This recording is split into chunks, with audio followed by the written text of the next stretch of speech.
Hello everyone, welcome back to real Janta. आज आपको यहाँ पे हम अपनी जो नवरात्र स्पेशल सीरीज़ चल रही है उसमें आज माता स्कंद माता के 5वें दिन के पाठ को प्रस्तुत करेंगे, जो बहुत ही सरल हिंदी में होगा और आपको कम समय में आप इस पाठ को अच्छे से इसका पूर्णतः फल प्राप्त कर सकते हो। स्कंद माता का श्लोक इस प्रकार है। सिंहासन गतः नित्यं पद्माश्रित कर्तव्या शुभदास्तु सदा देवी स्कंद माता यशस्विनी। माँ दुर्गा के 5वें स्वरूप को स्कंद माता के रूप में जाना जाता है। ये भगवान स्कंद कुमार कार्तिक के नाम से भी जाने जाते हैं। इन्हीं भगवान स्कंद की माता होने के कारण माँ दुर्गा जी इस 5वें स्वरूप को स्कंद माता के नाम से भी जाना जाता है। इसकी उपासना नवरात्रि पूजा के 5वें दिन की जाती है। इस दिन साधक का मन विशुद्ध चक्र में अवस्थित होता है। इनका वर्ण पूर्णतः शुभ्र है। ये कमल के आसन पर विराजमान रहती हैं। इसी कारण से इन्हें पद्मासना देवी भी कहा जाता है। सिंह भी इनके वाहन है। नवरात्र पूजन के 5वें दिन का शास्त्रों में पुष्कल महत्व बताया गया है। इस चक्र में अवस्थित मन वाले साधक की समस्त भाएं, क्रियाएं एवं चित्त वृत्तियों का लोप हो जाता है। पाठ प्रारंभ। 7वां अध्याय। चंडमुंड का वध। ऋषि बोले, तब आज्ञा पाते ही चंडमुंड आदि दैत्य आयुधों से सुसज्जित होकर चतुरंगनी सेना के साथ चल पड़े। वहां पहुंचकर उन्होंने देखा कि हिमालय की ऊंची स्वर्ण की चोटी पर सिंह पर देवी बैठी है और मंद मंद मुस्कुरा रही हैं। इस प्रकार उन्हें देखकर पकड़ने की चेष्टा करने लगे। किसी ने धनुष चढ़ा लिया, किसी ने तलवार संभाल ली और कितने ही देवी जी के पास पहुंच गए। तब अंबिका जी उन शत्रुओं के प्रति क्रोध में आ गई। उस समय क्रोध के कारण उनका मुख काला हो गया। देवी के माथे पर कुटिल होकर भौहें तन गईं। तब तो भयानक मुख वाली काली देवी तलवार तथा पाश लिए प्रकट हो गई। उन्होंने अद्भुत या खड़वाक धारण किया हुआ था। नरमुंडों की माला शोभित थी। चीते की चर्म की साड़ी पहने हुई थी। शरीर का मांस सूखा दिखाई देता था। अत्यंत भयानक रूप था। मुख को खोल रखा था। लपलपाती हुई जीवा और भी भयानक थी। धसी हुई लाल लाल आंखें थीं। गर्जना से सभी दिशाओं को भर दिया था। तब तो वो बड़े वेग से दैत्य सेना पर टूट पड़ी। बड़े बड़े असुरों को मारती हुई उनका भक्षण करने लगी। उन पास रक्षकों को, अंकुशधारियों को, महावत तथा योद्धाओं को, घंटों के साथ कितने हाथियों को एक ही हाथ से पकड़कर मुंह में डालने लगी। वैसे तो घोड़े के साथ रथों को एवं सारथियों को मुंह में डाल डालकर अत्यंत भयानक रूप में दांतों से उन्हें चबाती जाती थी। किसी के केश पकड़ लेती तो किसी की गर्दन दबा डालती, किसी को पैरों से दबोच लेती तो किसी को छाती से धकेल कर मार गिराती। असुरों के द्वारा छोड़े हुए अस्त्र शस्त्रों को मुंह में पकड़ती जाती और दांतों से पीसती जाती। काली जी इस प्रकार से बलवान दुरात्मा असुरों की वो सेना कुचल डाली। कितने ही असुरों को मार दिया। उस देवी ने कुछ एक तलवार से काट गिराए, कुछ एक खड्गवाक से पीट दिए गए और कुछ एक दांतों से कुचल दिए। क्षण भर में राक्षसों की वो सारी सेना मार पीट कर गिरा दी। ये देख चंड उस भयानक काली की ओर दौड़ा। इधर महाअसुर मुंड ने भी महाभयंकर बाणों की वर्षा से एवं सहस्त्र चलाए हुए चक्रों द्वारा उस भयानक आंखों वाली देवी को ढांप लिया। वे अनेक चक्र देवी के मुख में प्रवेश करते हुए इस प्रकार दिखाई देने लगे जैसे बहुत से सूर्य बिंब बादलों के पेट में समाते जा रहे हों। तब तो जिनके भयानक मुख के भीतर जिसका देख सकना भी कठिन था, ऐसे दांतों के प्रकाश से दमकती हुई अत्यंत क्रोध में आकर भयानक गर्जना करती हुई वो काली भीषण अट्टहास करने लगी। तब हूं हूं करती हुई बड़ी तलवार लिए हुई देवी चंड पर कूद पड़ी। उसे बालों से पकड़कर उसी तलवार से चंड का सिर काट दिया। तब चंड को भी इस प्रकार मारा गया देखकर मुंड देवी की ओर दौड़ा। कुपित काली ने तलवार से मारकर पृथ्वी पर मुंड को भी गिरा दिया। महाबली मुंड को मरा हुआ देखकर और सेना का नाश देखकर शेष सेना भयभीत होकर इधर उधर भाग गई। अनंता काली जी ने चंड तथा मुंड के सर हाथ में ले लिए और फिर भयानक अट्टहास करती हुई चंडिका के पास पहुंचकर बोली, मैंने ये चंड और मुंड नामी महापशु आपको भेंट चढ़ा दिए। अब तो शुंभ निशुंभ का आप स्वयं वध करना। ऋषि बोले, अपने सम्मुख लाए हुए चंड मुंड असुरों का देख कल्याणी चंडिका काली ने ललित वचन बोली, हे देवी कालिके, क्यों तुम चंड मुंड को लेकर मेरे पास आई हो? इस कारण लोक में चामुंडा नाम से तुम्हारी ख्याति होगी। 8वां अध्याय रक्त बीज वध। ऋषि बोले, चंड मुंड दोनों दैत्यों के मारे जाने पर एवं बहुत सी सेना के भी क्षय हो जाने पर असुर राजा महाप्रतापी शुंभ के चित्त में भारी क्रोध पैदा हो गया। उसने सभी दैत्यों को सेना को युद्ध के लिए आज्ञा दे दी। उसने कहा, आज 86 उदायुध सेनापति अपनी सारी सेना को लेकर चलें। असुर 84 कंबु सेनापति भी अपनी सेना के साथ युद्ध के लिए निकलें और मेरी आज्ञा से 50 करोड़ वीर कुल के असुर और 100 धौम्र कुल के सेनापति सेनाओं के साथ कूच कर दें। फिर मेरी आज्ञा से कालिक, मौर्य, दुहर्द, कालिक के सभी असुर पैदा होकर शीघ्र प्रस्थान करें। भयंकर शासन करने वाले असुर राज शुंभ ने इस प्रकार आज्ञा देकर स्वयं भी बहुत सी सेनाओं के साथ प्रस्थान कर दिया। जब चंडिका ने देखा अब इस ओर भयानक सेना लेकर निशुंभ चला आ रहा है, तब तो उन्होंने अपने धनुष की टंकार करके पृथ्वी के आकाश के मध्य भाग को गुंजा दिया। हे राजन, उस समय सिंह ने भी बड़ी भारी गर्जना की।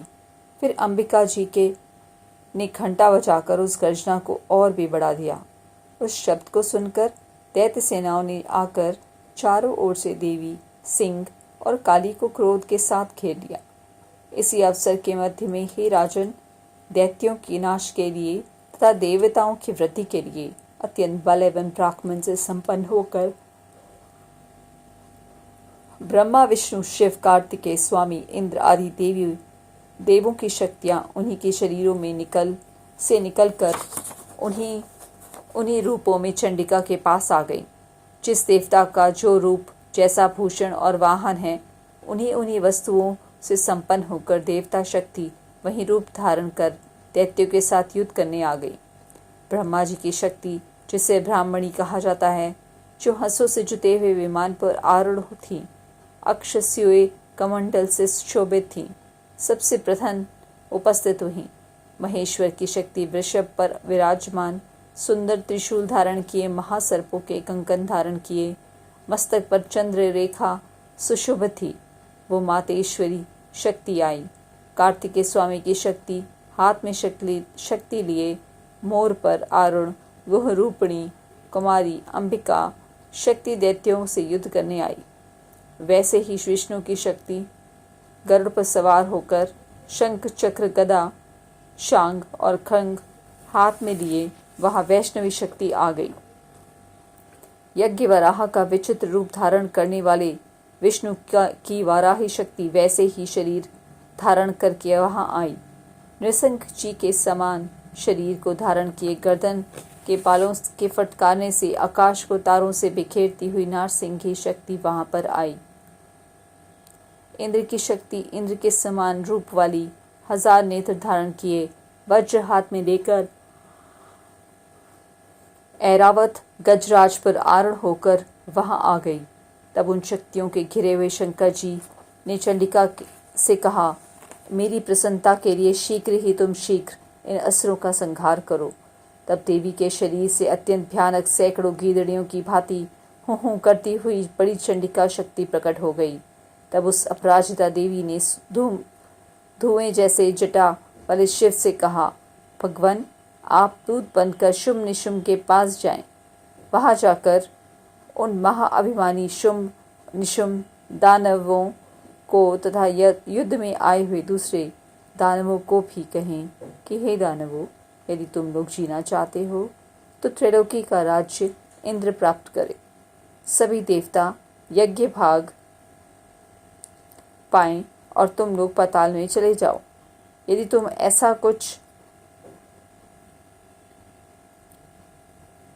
कुछ बल का अभिमान हो और युद्ध की अभिलाषा हो तो आ जाओ, ताकि तुम्हारे मांस से मेरी गीदड़ियां तृप्त हो जाएं।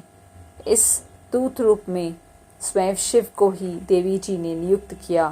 वो शिव शक्ति संसार में शिवदूती इस नाम से विख्यात हुई। जब शिव जी द्वारा कथित देवी जी के वचनों उन महाअसुरों ने सुने तो बड़े क्रोध में आ गए और वहां कात्यायनी देवी स्थित हो थी।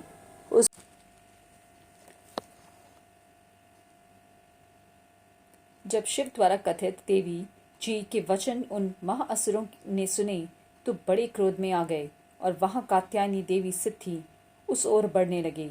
वहां कुपित होकर उन देव शत्रुओं ने बाण, शक्ति, वृष्टि आदि आयुधों से देवी जी पर पहले वर्षा करना आरंभ कर दिया।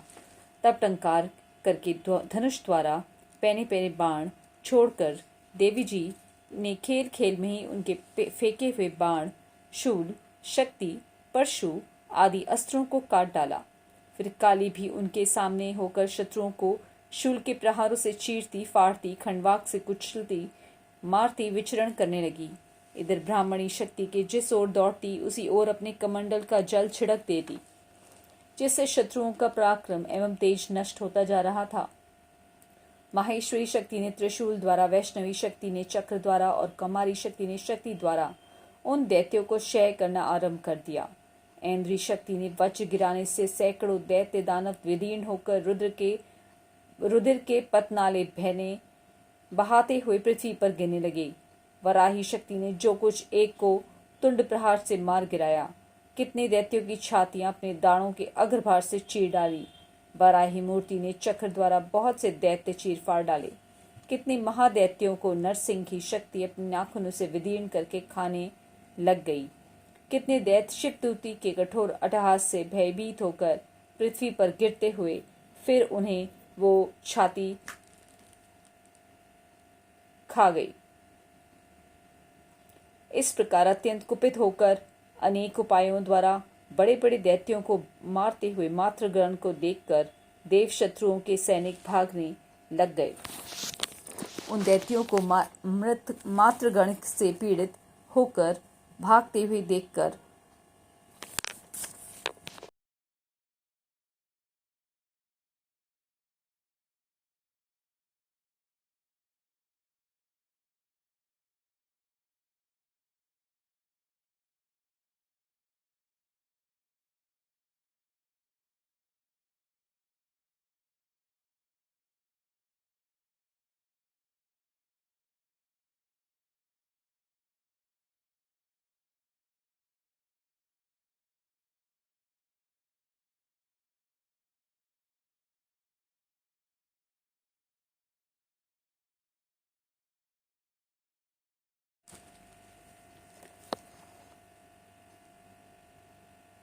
जब शिव द्वारा कथित देवी जी के वचन उन महाअसुरों ने सुने तो बड़े क्रोध में आ गए और वहां कात्यायनी देवी स्थित थी, उस ओर बढ़ने लगे।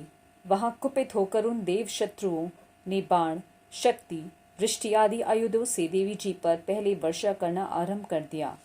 तब टंकार करके धनुष द्वारा पैने पैने बाण छोड़कर देवी जी ने खेल खेल में ही उनके फेंके हुए बाण, शूल, शक्ति, परशु आदि अस्त्रों को काट डाला। फिर काली भी उनके सामने होकर शत्रुओं को शूल के प्रहारों से चीरती, फाड़ती, खंडवाक से कुचलती, मारती, विचरण करने लगी। इधर ब्राह्मणी शक्ति के जिस ओर दौड़ती उसी ओर अपने कमंडल का जल छिड़क देती, जिससे शत्रुओं का पराक्रम एवं तेज नष्ट होता जा रहा था। माहेश्वरी शक्ति ने त्रिशूल द्वारा, वैष्णवी शक्ति ने चक्र द्वारा और कौमारी शक्ति ने शक्ति द्वारा उन दैत्यों को क्षय करना आरंभ कर दिया। ऐन्द्री शक्ति ने वज्र गिराने से सैकड़ों दैत्य दानव विदीर्ण होकर रुधिर के पतनाले बहाते हुए पृथ्वी पर गिरने लगे। वराही शक्ति ने जो कुछ एक को तुंड प्रहार से मार गिराया। कितने दैत्यों की छातियां अपने दाढ़ों के अग्रभाग से चीर डाली। वराही मूर्ति ने चक्र द्वारा बहुत से दैत्य चीर फाड़ डाले। कितने महादैत्यों को नरसिंह की शक्ति अपने नाखूनों से विदीर्ण करके खाने लग गई। कितने दैत्य शिवदूती के कठोर अट्टहास से भयभीत होकर पृथ्वी पर गिरते हुए फिर उन्हें वो छाती खा गई। इस प्रकार अत्यंत कुपित होकर अनेक उपायों द्वारा बड़े बड़े दैत्यों को मारते हुए मातृगण को देखकर देव शत्रुओं के सैनिक भागने लग गए। उन दैत्यों को मृत मातृगण से पीड़ित होकर भागते हुए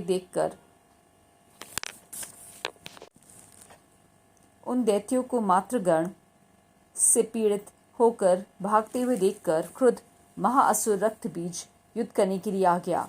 रक्तबीज के वज्र में शरीर में एक भी रुधिर बूंद जब पृथ्वी पर गिरती तब उसी के समान बलवान दूसरा असुर पैदा हो जाता। उस महाअसुर ने आकर इंद्र शक्ति के साथ युद्ध किया।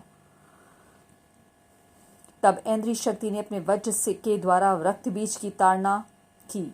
वज्र के लगते ही उसके शरीर के बहुत से योद्धा पैदा हो गए, जिनका रूप पराक्रम रक्तबीज के समान था।